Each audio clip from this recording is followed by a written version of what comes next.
La viuda regresó a la casa donde lo perdió todo, al esposo, al hijo y las ganas de seguir adelante.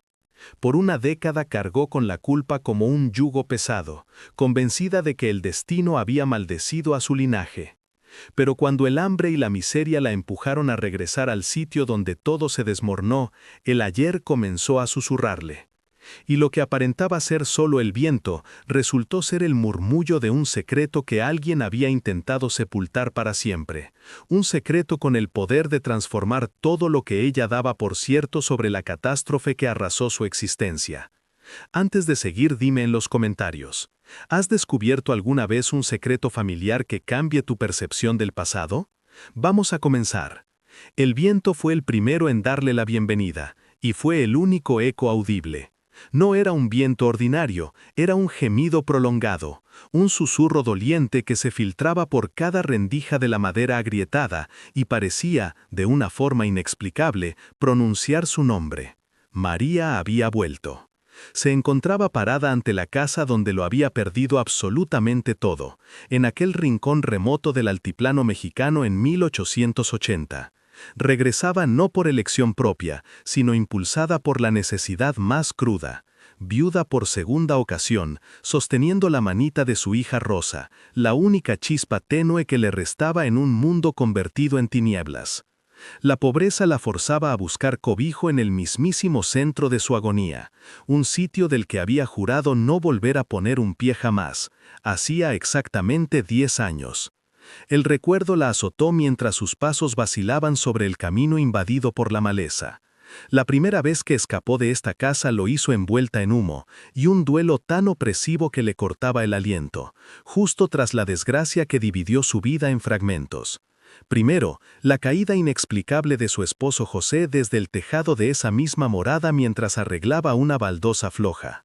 Y luego, apenas 7 días después, como una mofa cruel del azar, la fiebre enigmática que se llevó a su primogénito Juan. 2 muertes tan cercanas, tan absurdas, que quebraron su cordura y la dejaron hueca, huyendo sin voltear, dejando la finca a merced de quien la quisiera. Ahora, la casa era un armazón desolado, un caparazón vacío en mitad de la nada, que nadie más disputaba. Las puertas pendían ladeadas de goznes corroídos por el herrumbre, danzando al ritmo del viento. El polvo lo cubría todo como un manto ceniciento, ocultando los muebles astillados y los recuerdos que aún supuraban en cada esquina. El aire estaba cargado, denso, un aroma intenso a madera descompuesta, a tiempo detenido y a algo adicional. Algo que María identificó al instante, el hedor del temor. Un temor ancestral que se había incrustado en el adobe y que ahora revivía con su llegada, reconociéndola como a una antigua conocida que retorna al hogar tras una ausencia prolongada. Soltó la mano de Rosa, pidiéndole con un gesto que aguardara en el umbral. La niña acató, sus ojos grandes y negros clavados en la espalda de su madre, sin comprender por qué ese lugar tan derruido y lúgubre hacía titubear a la mujer más resiliente que conocía. María avanzó sola, sus pasos levantando nubecillas de polvo que flotaban en los escasos haces de luz que se colaban. Sus pies conocían la ruta. No se dirigió a la cocina ni al salón, fue directamente al cuarto del fondo, el que había pertenecido a Juan, el que había clausurado en su mente con candados invisibles, jurando no abrirlo nunca más en vida. Y allí estaba. La pequeña cuna de madera esculpida por José permanecía en el mismo sitio, pero volcada en un rincón como si una oleada de furia la hubiera lanzado. María se aproximó con lentitud, extendiendo una mano trémula. Apenas sus dedos tocaron la madera lisa por los años, el sufrimiento de una década acumulado y fermentado la golpeó con la potencia de un toro enfurecido. Se le aflojaron las rodillas, se desplomó sobre el suelo de tierra sofocando un lamento ronco en la tela de su falda, mientras las lágrimas abrazaban el polvo en su cara. El dolor era tangible, una opresión en el pecho que amenazaba con partirla otra vez. Rosa observaba desde el marco de la puerta, inmóvil. La niña no captaba la hondura de esa herida antigua, pero comprendía el idioma universal del padecimiento de una madre. María, sintiendo la mirada de su hija, batalló por recobrar el resuello. Se limpió el rostro con rabia, tragando el veneno del recuerdo. No podía colapsar. No, ahora debía ser fuerte por Rosa, la única razón por la que aún inhalaba. La única razón por la que había reunido el valor para dormir bajo el techo que le había aplastado el espíritu. Enderezó la espalda y se incorporó, el polvo marcando las rodillas de su vestido raído.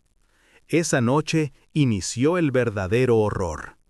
Improvisaron un lecho con unas cobijas vetustas en el cuarto principal, lejos de la cuna volcada. Afuera, el viento del altiplano ululaba sin pausa, como una bestia extraviada buscando ingreso. Rosa, exhausta por el trayecto, se durmió pronto, abrazada a una muñequita de trapo. María, en cambio, permaneció alerta, sentada contra la pared, vigilando las sombras que se agitaban con la luz de la luna filtrándose por las ventanas astilladas. La casa crujía, se lamentaba, respiraba a su alrededor, pero el viento era lo peor.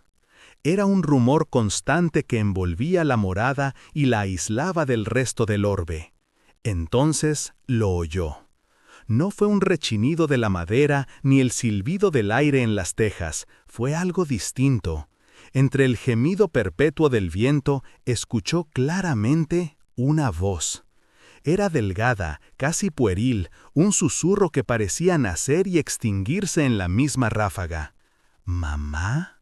María se petrificó. El corazón le dio un vuelco tan feroz que sintió un sabor metálico en la boca. Contuvo el aliento, segura de que lo había fantaseado, de que el duelo le jugaba una mala pasada. Pero el viento sopló con más vigor. Esta vez, mamá. Se levantó de un salto, el pavor recorriéndole la espina como un escalofrío glacial. Corrió hacia Rosa y la zarandeó suavemente. «Rosa, despierta, ¿oíste eso? ¿Oíste la voz?» La niña abrió los ojos confundida y somnolienta y negó con la cabeza.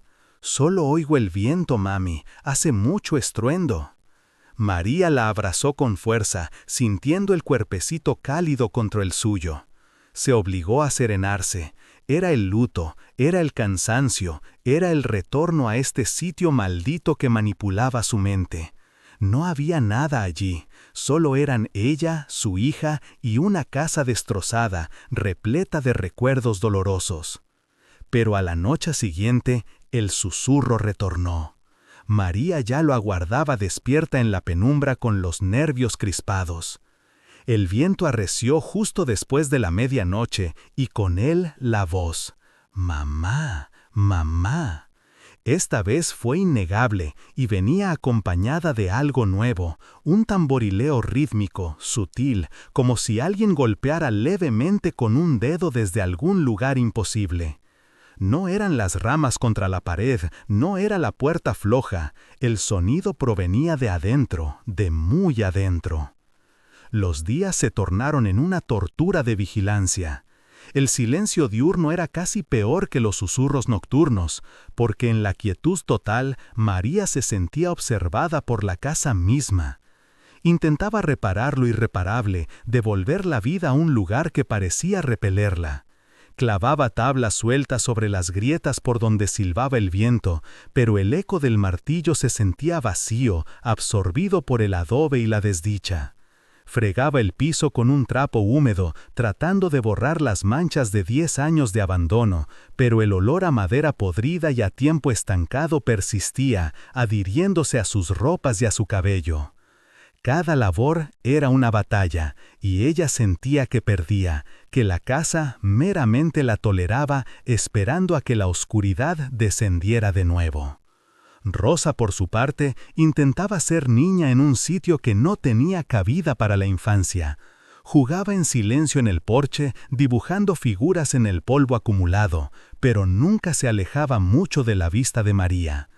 La risa de la niña, que antes era fluida y resonante, ahora era escasa, sofocada por la atmósfera asfixiante. María la observaba barrer con una escoba de ramas, su pequeño cuerpo moviéndose con una seriedad que no le correspondía, y el corazón se le contraía. Esta casa no solo le robaba la paz a ella, le robaba la alegría a su hija, y ese era un pecado que María no estaba segura de poder absolver. La culpa la devoraba viva durante esas horas de luz implacable. El silencio era un lienzo en blanco donde su mente proyectaba sus peores temores. ¿Por qué no estuvo con José en el tejado ese día? Él le había pedido que sostuviera la escalera, pero ella estaba ocupada con Juan, fatigada, y le dijo que aguardara. Él no aguardó. ¿Y la fiebre de Juan? ¿Por qué no vio las señales antes? ¿Por qué descartó el primer escalofrío como un simple resfrío? La culpa la estaba enloqueciendo, mucho más veloz que cualquier susurro en el viento. Se sentía atrapada en un ciclo de remordimiento, regresando al lugar exacto donde sus errores se habían vuelto letales. Una tarde, mientras el sol empezaba a teñir el cielo de un naranja malsano, un sonido quebró la quietud. No era el viento, era el trote controlado de un caballo. María sintió un frío instantáneo en el estómago. Un visitante era más aterrador que un espectro. Se asomó por el hueco de la ventana. Un jinete solitario se acercaba por el sendero. Era Francisco, su cuñado, el hermano de José. Lo reconoció de inmediato. La misma postura rígida, la misma ropa de hacendado impecable que contrastaba brutalmente con su miseria. El hombre exudaba un aire de dominio, de frialdad, que siempre la había inquietado, incluso cuando José vivía. Francisco detuvo su caballo a una distancia prudente de la casa, sin bajarse. Sus ojos, grises como el acero, recorrieron la fachada en ruinas. Se detuvieron en Rosa, que se había ocultado detrás de las faldas de María, y finalmente se posaron en ella. Su mirada era una evaluación, una tasación. No había piedad en ellos, solo un cálculo gélido. María sintió la necesidad de cubrirse, de esconder las manos sucias de tierra y el remiendo en su vestido. Ante él, su pobreza se sentía como una acusación, como un fracaso que él había venido a confirmar personalmente, saboreando el espectáculo. «María, qué imprudencia», dijo al fin. Su voz era tan afilada como su mirada, cortando el aire pesado sin esfuerzo. «Volver aquí y con la niña, ¿en qué pensabas?». No era una pregunta, era un veredicto. María apretó los labios sintiendo la ira subirle por la garganta, pero la contuvo. No podía permitirse el lujo de la cólera. Estaba parada en la propiedad que legalmente quizá ni siquiera era suya, aunque estuviera abandonada. «No teníamos otro lugar a donde ir, Francisco. La sequía en el norte nos dejó sin nada», respondió ella, su voz más firme de lo que se sentía. Francisco soltó una risa seca, un sonido desagradable que no alteró ni un músculo de su rostro. «No tenían otro lugar. Siempre hay otros lugares, María, solo que no son gratuitos». Pero miró la casa de nuevo, esta vez con una extraña intensidad. «Este sitio está maldito. ¿Acaso no lo recuerdas? La gente del pueblo dice que oyen cosas por la noche, lamentos. Dicen que el mal se anidó aquí después de lo de José y el niño». Sus palabras estaban diseñadas para herir, para clavar el miedo justo donde sabía que dolería. ¿Sabía de los susurros o solo repetía rumores? Hizo una pausa dejando que el veneno de sus palabras surtiera efecto. María permaneció inmóvil, aunque por dentro temblaba. ¿Cómo podía saber él lo que se oía por las noches, o era una trampa? Francisco se inclinó ligeramente sobre la silla de montar, bajando la voz a un tono de falsa confidencia. «Escucha, soy un hombre generoso. No me gusta verte así, arrastrando a mi sobrina por el fango. Te ofrezco algo. Véndemela. Te daré una bagatela, lo que sea, lo suficiente para que te marches lejos de aquí y comiences en otro pueblo. Tómalo como caridad por la memoria de mi hermano. La oferta la golpeó con más fuerza que un insulto. Venderle la casa por una bagatela, la misma casa que nadie reclamaba, la misma que estaba podrida y supuestamente maldita. De repente, el miedo sobrenatural que había sentido en la oscuridad retrocedió, reemplazado por una sospecha fría y humana. ¿Por qué él quería esta casa en ruinas con tanta insistencia? ¿Por qué ahora, justo cuando ella había regresado? ¿Qué había en este caparazón abandonado que Francisco, dueño de casi todas las tierras fértiles de la región, podía codiciar tanto? «No está a la venta, Francisco», dijo María, sorprendiéndose por la dureza en su voz. La expresión de Francisco se ensombreció. El acero en sus ojos se volvió hielo puro. «Estás cometiendo un error, María, un grave error. Hay cosas peores en esta casa que los malos recuerdos». Se enderezó tirando de las riendas. «Piénsalo, es por el bien de tu hija». La amenaza velada quedó flotando en el aire, más pesada y real que cualquier susurro del viento. Dio media vuelta a su caballo y se marchó al mismo trote controlado con el que llegó. El polvo que levantó el caballo de Francisco tardó una eternidad en asentarse. María se quedó de pie en el porche temblando, pero ya no solo de miedo.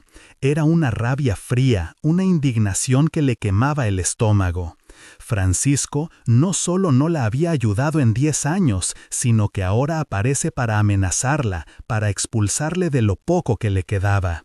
La caridad de su oferta era un insulto envuelto en desprecio, y su insistencia, esa insistencia por una casa en ruinas, no tenía sentido, a menos que las ruinas ocultaran algo de valor, o a menos que su presencia aquí, la de María, fuera una amenaza para él.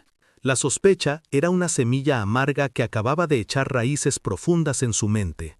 Rosa salió de su escondite y se aferró a la falda de su madre, mirando el camino por donde el hombre había desaparecido.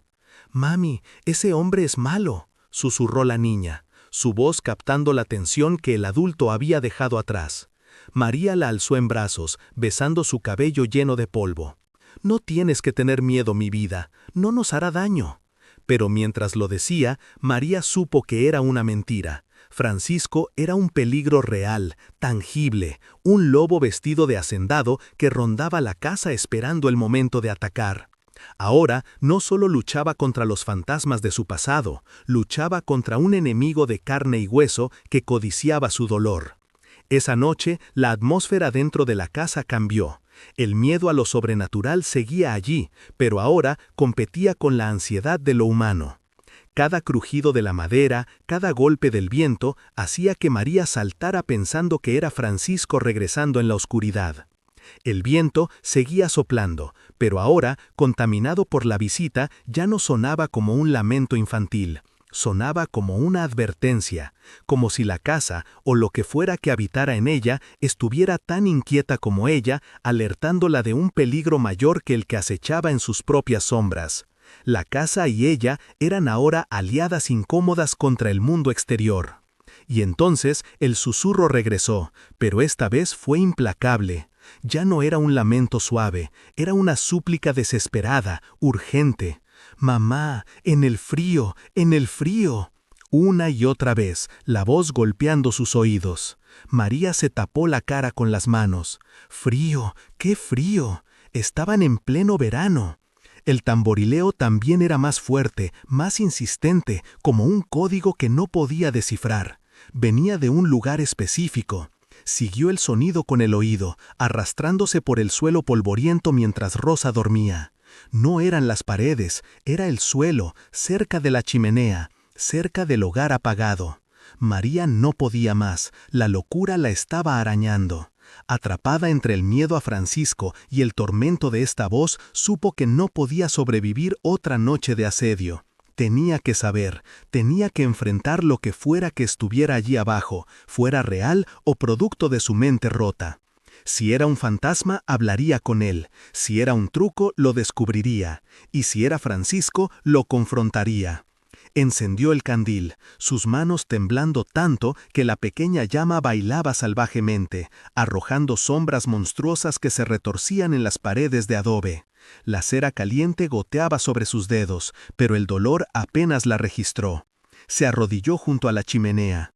El hogar estaba lleno de cenizas frías y hollín de hace una década. El olor era agrio, a quemado y humedad.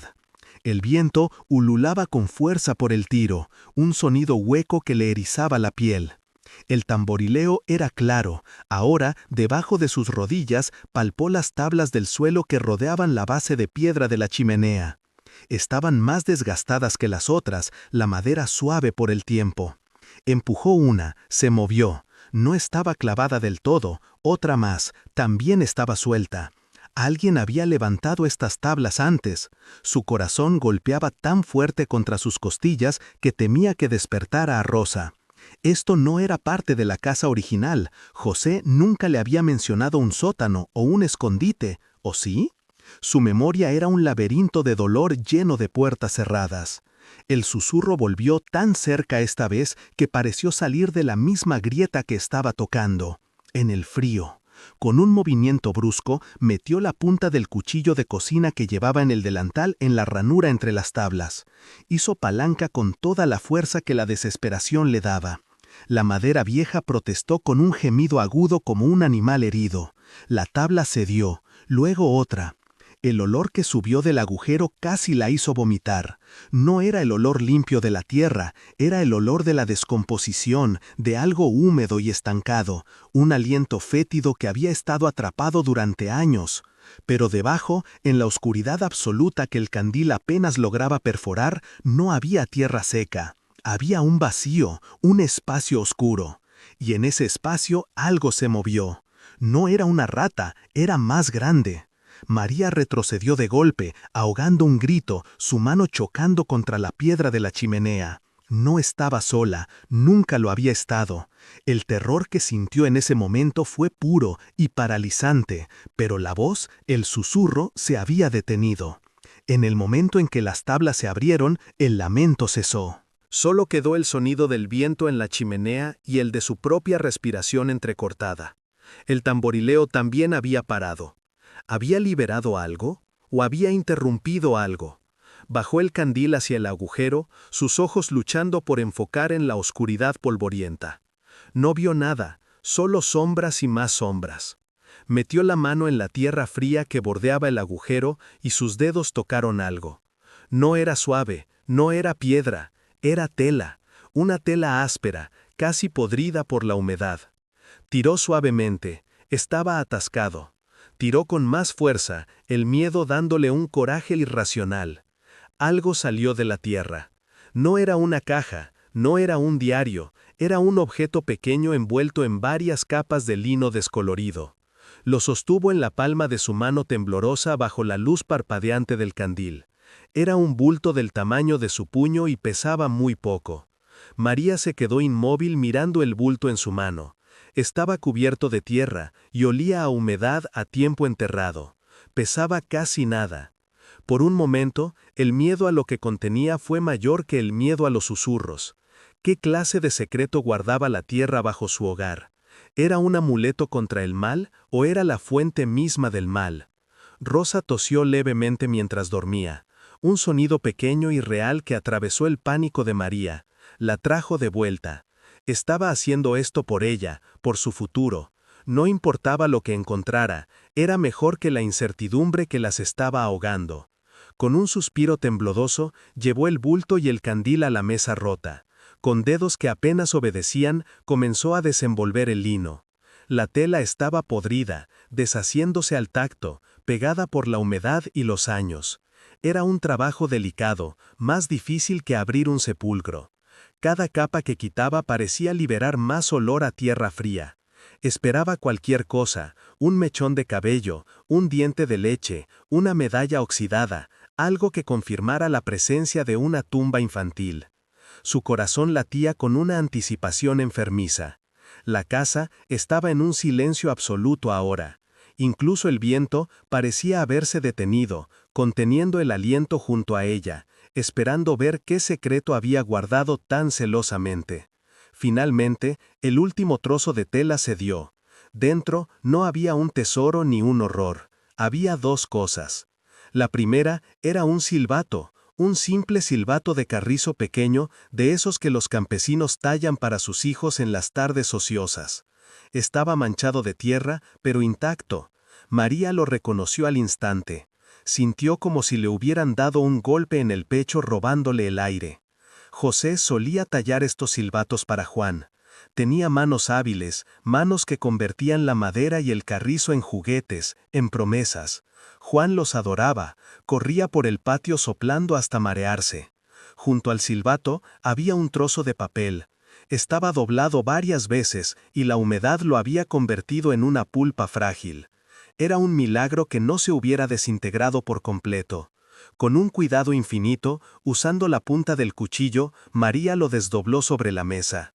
La luz del candil iluminó las marcas de grafito, borrosas, casi ilegibles. Pero no era la caligrafía elegante de José. Eran letras grandes, torpes, inclinadas, trazadas con la mano insegura de un niño que apenas está aprendiendo a dominar el lápiz. Era la letra de Juan. Un frío que no tenía nada que ver con el viento le recorrió la columna vertebral. Le tomó varios minutos descifrar las pocas palabras. Su visión se nublaba por las lágrimas que no sabía que estaba derramando. Para que el viento me cante cuando duermo. Leyó la frase una y otra vez, no entendía. Y luego, una línea más abajo, con letras aún más torcidas, papá lo puso en la pared para mí. María sintió que el suelo de la casa desaparecía bajo sus pies. Se sostuvo de la mesa, el vértigo amenazando con derribarla. Papá lo puso en la pared, el viento, el susurro, la chimenea. De golpe, todo encajó con una claridad brutal y devastadora. El susurro no era un fantasma, no era el alma en pena de su hijo. Era esto, este silbato. José, en un gesto de amor infinito, debió encontrar una grieta en el tiro de la chimenea, un lugar perfecto donde el viento del altiplano al canalizarse produciría un sonido, un arrullo mecánico, una canción de cuna perpetua para que su hijo nunca se sintiera solo en la oscuridad. El mamá que ella oía no era una palabra, era el tono agudo del carrizo modulado por la fuerza del viento, un sonido que su mente, rota por el dolor y predispuesta por el lugar, había interpretado como la única palabra que anhelaba oír. Y el tamborileo rítmico que la había aterrorizado. Seguramente era el mismo silbato colgado de un hilo o encajado de tal manera que con las ráfagas más fuertes golpeaba suavemente contra la piedra o el adobe de la chimenea. No era un llamado del más allá, era un juego, un secreto entre un padre y un hijo, un mecanismo de amor que había sobrevivido a la muerte, convirtiéndose irónicamente en la fuente de su terror. Durante 10 años, el viento no había lamentado la tragedia, había seguido cantando fielmente la canción de cuna que José le había enseñado. María se derrumbó en el suelo, pero esta vez fue diferente. No fue el golpe seco del luto, fue una liberación, un sollozo que se convirtió en una risa ahogada y dolorosa. Había estado asustada de un juguete, había oído una canción de cuna. La maldición de la casa, la presencia que Francisco usaba para amenazarla, era simplemente la prueba más pura del amor de su esposo. Se llevó el silbato a los labios, pero no sopló. Lo apretó contra su pecho junto con el papel arrugado de Juan. Lloró por el amor que había perdido y por el miedo estúpido que la había alejado de ese amor durante una década. Pero mientras la tensión abandonaba su cuerpo, una pregunta fría comenzó a formarse en su mente. Si José lo puso en la pared, ¿por qué ella lo encontró enterrado bajo las tablas del suelo? Juan. Debió ser Juan. Quizás después de la muerte de José, el niño lo extrañaba tanto que recuperó el silbato de la pared y lo enterró allí como un tesoro, un secreto propio, cerca del calor de la chimenea que compartía con su padre. Sí, eso debía ser. Era la única explicación lógica. Se aferró a esa idea porque la alternativa era demasiado oscura para contemplarla. Se sintió liberada. Por primera vez en 10 años, el aire de la casa no se sentía pesado. El viento seguía soplando, pero ahora que entendía su lenguaje, ya no era una amenaza, era un recuerdo. Era José, era Juan, diciendo hola desde el pasado. La maldición se había roto. La casa era solo una casa. Se limpió las lágrimas sintiendo una fuerza nueva. Podía enfrentar a Francisco, podía enfrentar cualquier cosa. Tenía la prueba de que este lugar no estaba lleno de muerte, sino de amor. Estaba equivocada. La verdadera maldición apenas comenzaba a revelarse. Al día siguiente, María despertó con una sensación extraña. El terror sobrenatural se había disipado, reemplazado por la claridad grisácea de la mañana y una profunda melancolía. El viento seguía soplando, pero ahora que conocía su secreto, el sonido del silbato era solo eso, un sonido, un eco del amor de José, una nana perpetua que el tiempo no había podido borrar. Se sentía casi tonta por haber huido, por haber permitido que un truco del aire, una ilusión acústica la atormentara durante una década. Pero mientras preparaba el atole ralo para Rosa, una pequeña piedra de inquietud seguía en su mente, áspera e incómoda. La nota de Juan era clara, papá lo puso en la pared. Ella lo había encontrado bajo el suelo. Se acercó a la chimenea. La había evitado como si fuera un altar profano, pero ahora la miraba con ojos prácticos. Era una estructura sólida de piedra y adobe ennegrecida por años de humo. El agujero en el suelo seguía abierto, un rectángulo oscuro de tierra húmeda. ¿Por qué Juan habría movido el silbato de la pared al suelo? Era un juego, un intento infantil de proteger el último regalo de su padre. Sí, eso debía ser. Un niño de 7 años no necesita lógica. Se aferró a esa explicación porque le daba paz, porque convertía el acto en un último gesto de amor filial. Pero la casa, ahora que había renunciado a uno de sus secretos, parecía ansiosa por revelar otro. Mientras Rosa jugaba en el porche trazando líneas en el polvo con una vara, María sintió un impulso irrefrenable. La paz que había sentido era incompleta. Necesitaba cerrar el círculo.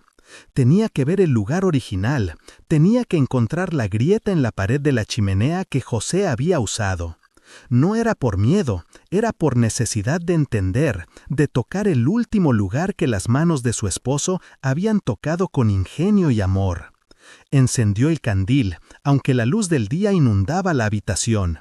Sabía que el interior del tiro de la chimenea sería una oscuridad absoluta, una boca negra que no había respirado fuego en 10 años. Se arrodilló de nuevo, esta vez ignorando el agujero en el suelo. Acercó la llama del candil al interior del hogar. El aire olía a ceniza fría, a hollín y a nidos de pájaros abandonados. El frío del que hablaba el susurro levantó el candil y metió la cabeza en la chimenea mirando hacia arriba. El tiro era estrecho y a unos 30 centímetros de altura vio lo que buscaba. Una piedra que parecía ligeramente desalineada del resto, con una pequeña abertura oscura a su lado. Era la grieta perfecta para que el viento se colara y encontrara el silbato. Era allí donde José lo había puesto. Pero el silbato no estaba allí. Ella lo tenía en el bolsillo de su delantal. Sin embargo, ahora que estaba allí tan cerca, tenía que tocarlo. Metió el brazo en el tiro, sus dedos rozando la piedra fría. El hollín era espeso, una grasa negra y seca que se pegó a su piel al instante. Su mano se hundió en la oscuridad, más allá de la grieta. Tanteó el espacio vacío detrás de la piedra suelta, esperando sentir la textura del adobe, la nada. Pero sus dedos rozaron algo que no era piedra, algo que crujió levemente al tacto. Su corazón se detuvo. No era una rata, no era un nido. Estaba metido muy adentro, en un hueco deliberado en la mampostería, lejos del alcance del calor directo del fuego. Era suave, pero firme. Era cuero. María sintió que el aire le faltaba, un pánico helado muy diferente al terror sobrenatural. Esto era humano, esto estaba escondido. Con los dedos temblando, agarró el objeto. Era un paquete pequeño envuelto en lo que parecía ser una bolsa de cuero o tela encerada. Estaba atascado, como si hubiera sido metido allí con prisa, con fuerza. Tiró de él, pero se resistió. El miedo le dio una fuerza irracional. Esto no era un juguete. Esto no era una canción de cuna. Tiró con más fuerza, raspando sus nudillos contra la piedra áspera. El objeto cedió de golpe. Cayó en su mano junto con una lluvia de hollín seco, polvo y los restos quebradizos de insectos muertos. María retrocedió saliendo de la chimenea, tosiendo con el brazo cubierto de negro hasta el codo. En su mano sucia sostenía una pequeña bolsa de cuero atada firmemente con una correa del mismo material. Pesaba mucho más que un silbato. Se quedó de rodillas en el suelo mirando el paquete. El silbato y la nota de Juan habían sido una distracción, o peor, una pista falsa dejada por el destino. Esto era el verdadero secreto. Esto era lo que la casa había estado guardando, lo que el viento había estado lamentando. El susurro de Juan la había guiado, sin saberlo, al escondite de su padre. Con manos que no le respondían, torpes por el hollín y el temblor, luchó por desatar el nudo de la correa de cuero. Estaba seco y rígido por el tiempo, y tuvo que usar el cuchillo de cocina para cortarlo. La bolsa se abrió. Dentro no había oro, no había joyas, había papeles. Un pequeño libro de cuentas con la tapa de cartón doblada y una carta. Varios folios de papel doblados y sellados, no con cera, sino simplemente doblados con fuerza. María sacó la carta. Su nombre estaba escrito en la parte exterior, con una caligrafía firme, elegante, que conocía mejor que la suya. Era la letra de José, y debajo de su nombre, una fecha que le heló la sangre y confirmó su peor temor. Estaba fechada el día antes de su accidente. María sintió que la habitación se encogía. El sonido del viento en el exterior desapareció. El único sonido era el de la sangre latiendo en sus oídos. Sus ojos devoraron las palabras. María, mi amor, si estás leyendo esto, es porque Francisco ha cumplido su amenaza. María releyó la línea incapaz de procesarla. No fue un accidente, María. No me caí. Él descubrió que yo sabía de sus negocios sucios, que estaba falsificando los títulos de propiedad de los ejidos y robando el agua del río. Me enfrentó esta mañana. Dijo que esta casa sería suya costara lo que costara. Dijo que me quitaría de en medio. Si algo me pasa, si muero, fue él, fue Francisco. El papel temblaba en su mano manchada de hollín. María releyó la línea y luego otra vez, pero las palabras no cambiaban. No fue un accidente, fue Francisco. El suelo, que momentos antes parecía haberse desvanecido, ahora se sentía como un hielo quebradizo bajo sus rodillas. La imagen que la había atormentado durante 10 años, la de José perdiendo el equilibrio, el grito ahogado, el golpe sordo contra la tierra seca del patio, se desmoronó, reemplazada por una visión mucho más siniestra. Las manos de Francisco empujando, un desequilibrio provocado, un asesinato a sangre fría disfrazado de tragedia doméstica. Su propio grito, ese que recordaba habiendo rasgado la tarde. Ahora le parecía el de una tonta, una viuda engañada llorando en el escenario de un crimen perfecto. Pero el horror no había terminado. Sus ojos, casi ciegos por la revelación, bajaron a la última línea de la carta. La había leído, pero no la había entendido. José había escrito: «Cuida a Juan. Por el amor de Dios, María, cuida a nuestro hijo. No dejes que se quede con él. No dejes que se quede con él». La frase la golpeó con la fuerza de un rayo. El aire le fue succionado de los pulmones. La fiebre, la misteriosa fiebre que ningún curandero del pueblo pudo explicar, la que se llevó a su hijo apenas una semana después del accidente de su padre. Una semana, 7 días, en los que ella estuvo postrada, catatónica por el luto, incapaz de funcionar. Y Francisco había estado allí. Por supuesto que había estado allí. El cuñado devoto, el hermano afligido, se había hecho cargo de todo. Recordó a través de una niebla de dolor su presencia constante. Él era quien iba al pueblo. Él era quien le traía sus tés para calmarle los nervios. Y él era quien había insistido en preparar las medicinas para Juan, diciendo que ella estaba demasiado débil.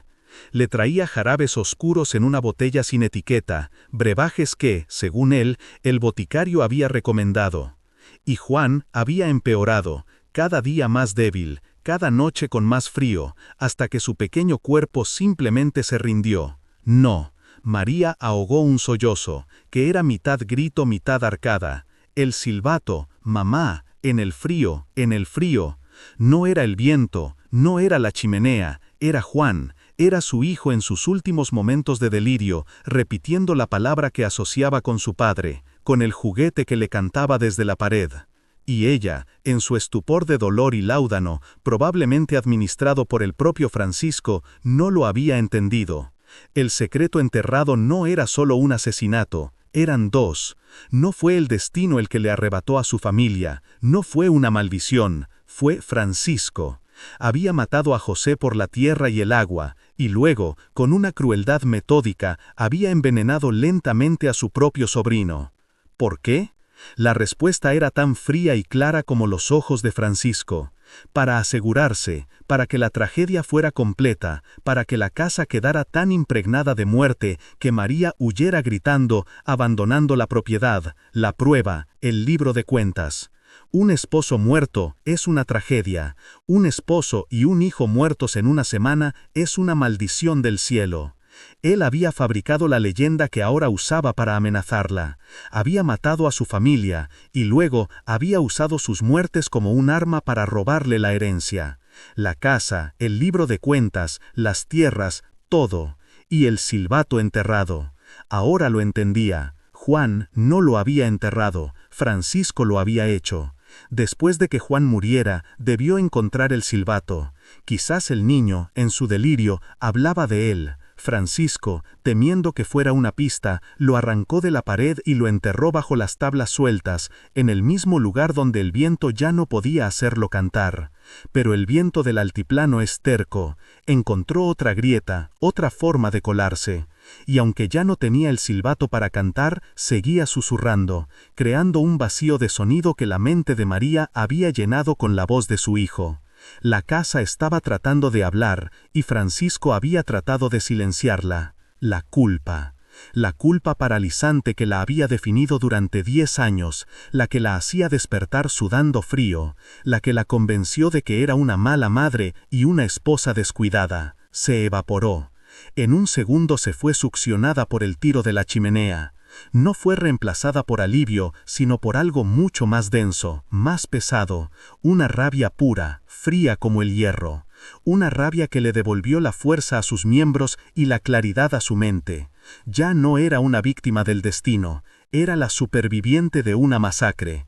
Era una madre a la que le habían robado todo y el asesino seguía caminando libre, dueño de las tierras vecinas. Miró a su alrededor. La habitación polvorienta, la cuna volcada, las sombras en los rincones.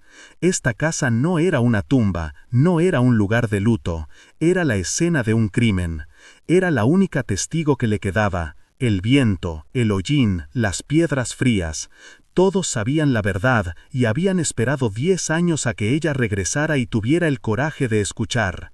El lamento del viento no era de Juan, era de la casa misma, frustrada, tratando de contarle el secreto que José había escondido en sus entrañas. Apretó la carta de José y el libro de cuentas contra su pecho. Eran sus únicas armas. La prueba. Francisco quería esta casa, no por la casa en sí, sino por lo que había dentro de ella, escondido en la chimenea. Él nunca supo que José había tenido tiempo de escribir, de esconder las pruebas. Había estado buscando el libro de cuentas durante 10 años, y ahora ella lo tenía. La vulnerabilidad se transformó en un poder peligroso. Tenía que sacar a Rosa de allí. Tenía que llegar al pueblo, al juez, a alguien. Justo en ese momento, un sonido la heló. No era el viento, no era un susurro. Era el crujido inconfundible de una bota sobre la madera podrida del porche. Su sangre se convirtió en hielo. No demasiado pronto. Había estado tan absorta en el horror que no había escuchado el trote del caballo. Él había vuelto. La había estado vigilando. Había visto la luz del candil a la chimenea a plena luz del día. El pánico la inundó, pero la rabia lo contuvo.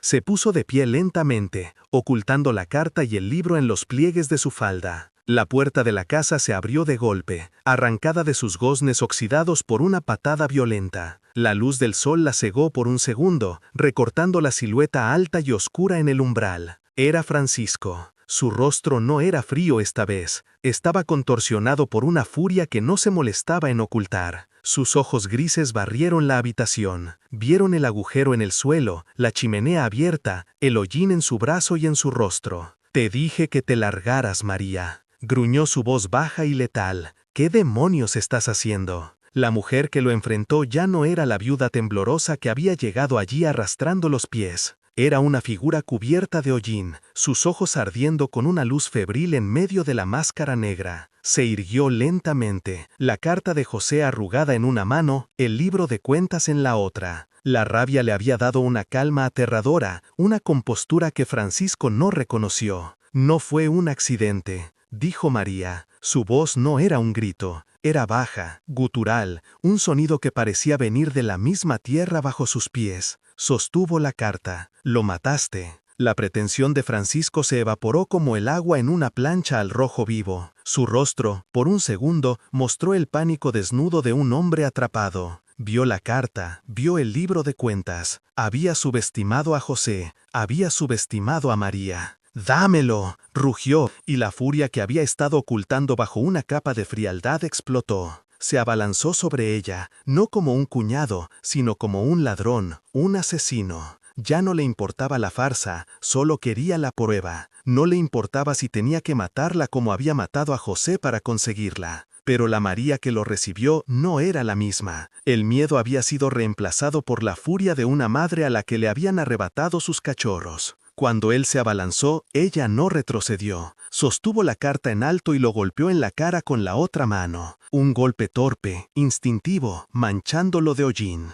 «¡Asesino!», gritó ella, y el sonido rasgó el aire viciado de la casa. «Mataste a mi esposo y mataste a mi hijo». La acusación dicha en voz alta por primera vez pareció darle una fuerza física que no sabía que poseía. Comenzó una lucha desesperada y fea. No fue una pelea de iguales, sino un forcejeo brutal. Las manos de Francisco, acostumbradas a domar caballos, se cerraron sobre sus muñecas. El olor a sudor, a tabaco rancio y a su propia rabia la envolvió. Tropezaron con los muebles rotos, levantando más polvo. Él la golpeó, un golpe a mano abierta en la cara que la hizo ver estrellas y le partió el labio. El sabor metálico de su propia sangre se mezcló con el hollín en su boca, pero no la detuvo. Lo arañó, lo mordió, luchando con la ferocidad de un animal acorralado. «Esa casa es mía, siempre fue mía», gritaba Francisco, su rostro contorsionado. «José era un tonto sentimental, y tú sobras aquí,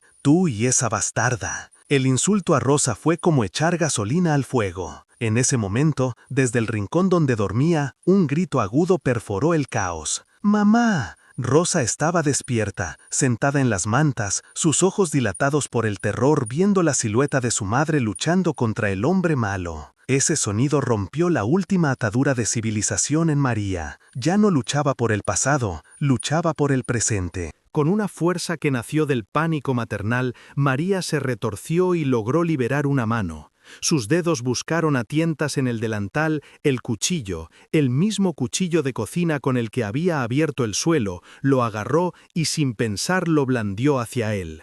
No era una asesina, pero era una madre protegiendo a su cría. El cuchillo rasgó la manga de la camisa de Francisco, dibujando una línea roja en su antebrazo. Él aulló más de sorpresa que de dolor y la soltó, retrocediendo un paso, mirándola ahora con un nuevo tipo de odio. «Vas a morir aquí, perra, igual que ellos», siseó, limpiando la sangre en su pantalón. Pero mientras retrocedía, su bota chocó contra la base de la mesa rota donde María había dejado el candil encendido. La pequeña lámpara de aceite se tambaleó peligrosamente, la llama parpadeando, arrojando sombras caóticas que hacían que la lucha pareciera una danza demoníaca. María vio el peligro, vio el aceite derramándose, vio el fuego lamiendo la madera seca de la mesa. El candil era su única luz y ahora era su única arma. Francisco se preparó para atacar de nuevo, esta vez con la intención de acabar con ella. Pero María fue más rápida. Vio el libro de cuentas en su mano, la prueba que él tanto deseaba. Con un grito que venía del fondo de su alma, un grito por José y por Juan, arrojó el libro. No lo arrojó hacia Francisco, lo arrojó directamente al hogar, a la chimenea abierta, sobre la pila de cenizas frías y hollín seco. «¡Nunca será tuyo!», gritó, «¡nunca!». El acto fue un suicidio estratégico, era la única prueba tangible y la había destruido. Francisco la miró con incredulidad y luego, con un rugido de pura frustración, se lanzó hacia la chimenea, intentando salvar los papeles antes de que el fuego los consumiera. Pero no había fuego, solo había arrojado el libro a la oscuridad. Fue un error fatal. Pero la casa, que había guardado silencio tanto tiempo, pareció decidir que era el momento de intervenir. El viento, ese viento constante, eligió ese preciso instante para soplar. Y no fue un susurro, fue una ráfaga, un rugido que bajó por el tiro de la chimenea. El candil que se tambaleaba en el borde de la mesa finalmente cayó. Cayó sobre las tablas del suelo, justo donde el aceite se había derramado, creando un charco iridiscente. Las llamas prendieron de inmediato. Una lengua de fuego naranja y azul corrió por el suelo, alcanzando los papeles secos que María había sacado del agujero y la tela podrida del silbato. El fuego rugió hambriento, encontrando combustible en 10 años de abandono. Francisco se dio la vuelta, sus ojos desorbitados por la rabia al ver el libro de cuentas desaparecer en la chimenea. Estaba tan consumido por la codicia, tan enfocado en la prueba que se le escapaba, que no registró el peligro a sus pies. No vio el candil caer, no vio el aceite derramarse, pero María sí. Ella vio cómo las llamas prendían en el suelo de madera, secas como la yesca, y cómo el fuego, con una inteligencia propia, corría hacia el montón de papeles y telas podridas que ella había sacado del agujero. En un segundo, una pared de fuego se levantó entre ella y Francisco, dividiendo la habitación. El hombre gritó esta vez no de rabia, sino de pánico al verse atrapado entre las llamas que crecían y la pared de la chimenea. «Estás loca», aulló retrocediendo, pero el fuego era más rápido que él.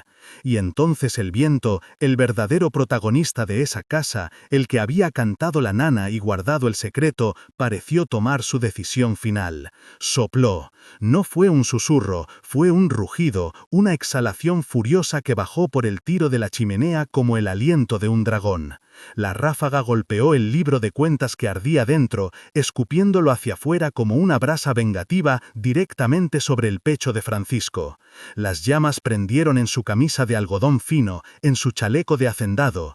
El hombre gritó, un sonido agudo, inhumano, un sonido que María jamás olvidaría. Empezó a golpearse el pecho, a girar sobre sí mismo, pero el fuego, alimentado por el viento y el aceite, se aferró a él. Era una antorcha humana, un monumento ardiente a su propia codicia. En ese instante, todo el miedo de María desapareció, reemplazado por un único instinto, Rosa.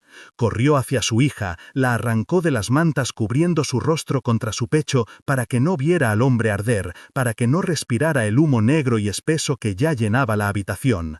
«¡Corre, Rosa, corre!», le gritó empujándola hacia la puerta. El calor era sofocante.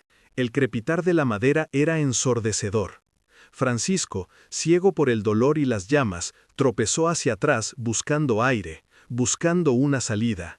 Se estrelló contra la pared del fondo, la que tenía la ventana podrida, la que daba al barranco. Sus manos manotearon al aire, buscando algo a lo que aferrarse, pero solo encontraron el marco de madera carcomido por el tiempo. La misma ventana que José había estado reparando, la misma ventana desde la que probablemente él mismo lo había empujado. Con un último grito que se cortó abruptamente, el marco cedió. Francisco, envuelto en llamas, desapareció en la oscuridad del exterior, cayendo en el mismo abismo donde había enviado a su hermano 10 años antes. Un golpe sordo, idéntico al que María recordaba, marcó el final. La justicia había llegado, no por la ley de los hombres, sino por la ley de la casa, por el fuego y por el viento. María no se detuvo a mirar. Salió corriendo al patio, arrastrando a Rosa, cayendo de rodillas sobre la tierra fría, tosiendo, respirando el aire limpio de la noche. Se dio la vuelta con su hija temblando en sus brazos. La casa estaba completamente envuelta en llamas. El fuego rugía, alcanzando el cielo nocturno, una pira funeraria gigantesca que consumía el dolor, el secreto y la maldad. Las llamas iluminaban el patio con una luz anaranjada y terrible. Y en esa luz María vio algo. Vio la carta de José. Aún la tenía en la mano, la había protegido con su propio cuerpo, apretada en su puño manchado de hollín. La prueba seguía allí. La verdad había sobrevivido al fuego. Se quedó allí inmóvil durante mucho tiempo, viendo cómo el techo se derrumbaba, cómo las paredes de adobe se rendían al calor. Vio cómo 10 años de luto y terror se convertían en cenizas. Y mientras el último madero caía, notó algo más, un cambio en el aire, el silencio. Por primera vez desde que había llegado, el viento se había detenido. No había susurros, no había lamentos, no había nana. La casa, habiendo contado su historia y ejecutado su sentencia, por fin descansaba. El sol comenzaba a despuntar, tiñendo el humo de gris y rosa, cuando María se puso de pie. A su lado, Rosa se había quedado dormida, agotada por el terror. La miró tan pequeña, tan viva, y luego miró las ruinas humeantes. Lo había perdido todo otra vez, pero esta vez era diferente. Había perdido una tinaja de madera podrida, pero había recuperado su vida.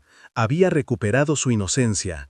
La culpa se había quemado junto con la casa, y tenía la carta, tenía la verdad. El amanecer rompió sobre el valle, un amanecer pálido, casi tímido, como si no se atreviera a iluminar la escena de devastación. El aire olía a ceniza, a madera quemada y a la tierra mojada por el rocío de la madrugada, un olor afín a tierra removida. María seguía de rodillas en el patio, Rosa dormida profundamente en su regazo, una pequeña carga de vida inocente en medio de la destrucción.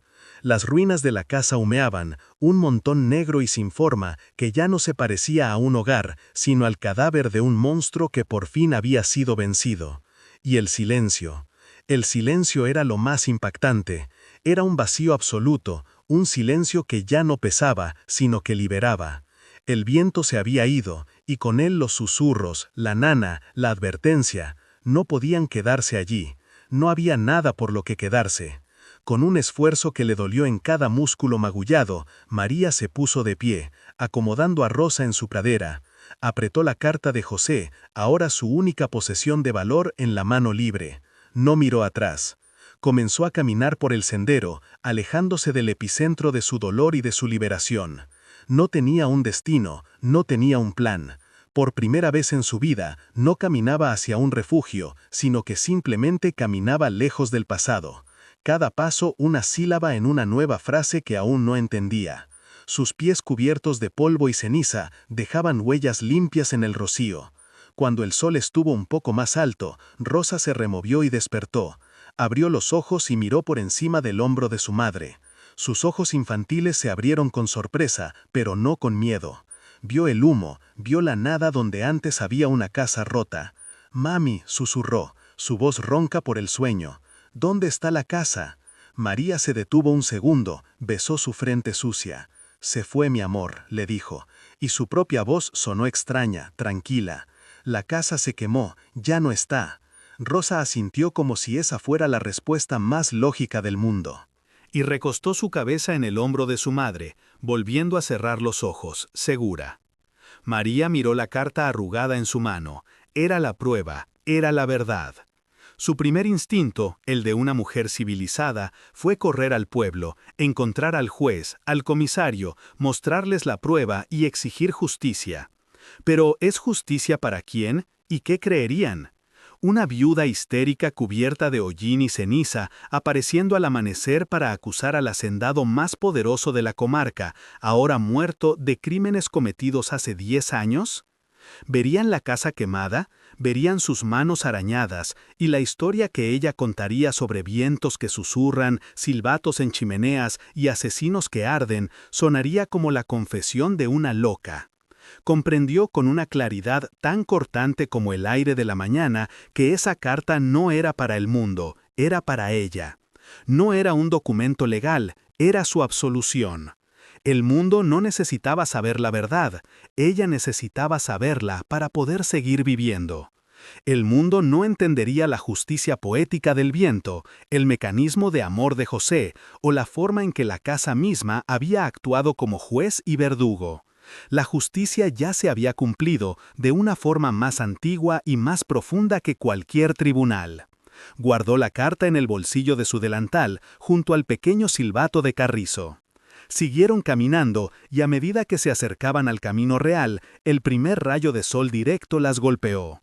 Debían parecer apariciones, dos fantasmas cubiertos de la cabeza a los pies con la ceniza gris de su pasado.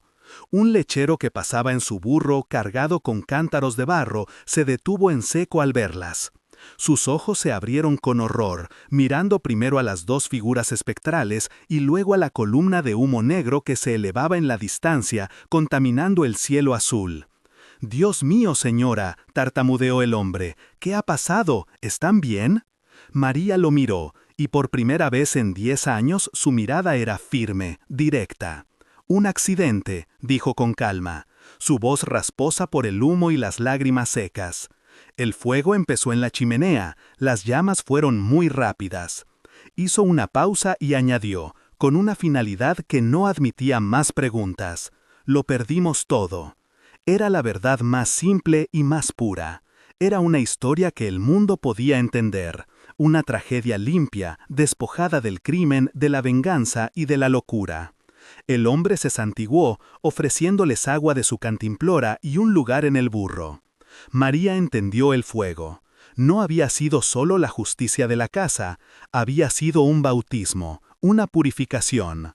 El fuego había quemado el luto enfermo, la culpa que la carcomía, la madera podrida y la maldad que Francisco había sembrado en esa tierra. Fue una pira funeraria necesaria. Había quemado el escenario del crimen, pero al hacerlo había liberado a las víctimas. Era el funeral que José y Juan nunca tuvieron, y de una forma retorcida, también el de Francisco. La casa había guardado sus secretos hasta que ella estuvo lista, y luego se había inmolado para que nadie más pudiera profanarlos. Por primera vez, María se sintió verdaderamente libre. No tenía hogar, no tenía dinero, salvo las pocas monedas inútiles que traía cosidas en la falda. No tenía nada más que a su hija dormida y un pedazo de papel chamuscado en el bolsillo. Pero el peso invisible que la había aplastado durante una década, la culpa, la duda, el miedo, se había ido. Se había quedado en las cenizas. Se sentía ligera, vacía, pero de una buena manera. Era un lienzo en blanco, y aunque estaba manchada de hollín, era la primera vez que se sentía limpia. Mientras subían al camino real, dejando atrás para siempre la propiedad humeante, una brisa suave comenzó a soplar. Era un viento diferente. No era el lamento del altiplano, no era el susurro que la había llamado. Era solo viento, un viento limpio, fresco, que movía su cabello y secaba el rastro de las lágrimas y el sudor en su rostro. No traía voces, no traía canciones, solo traía el olor a campo abierto y la promesa de un nuevo día, el verdadero silencio, el silencio de la paz. Por fin había regresado. El lechero las llevó hasta la entrada del pueblo, pero María pidió bajarse antes. No quería llegar como una aparición, un espectáculo para las miradas curiosas.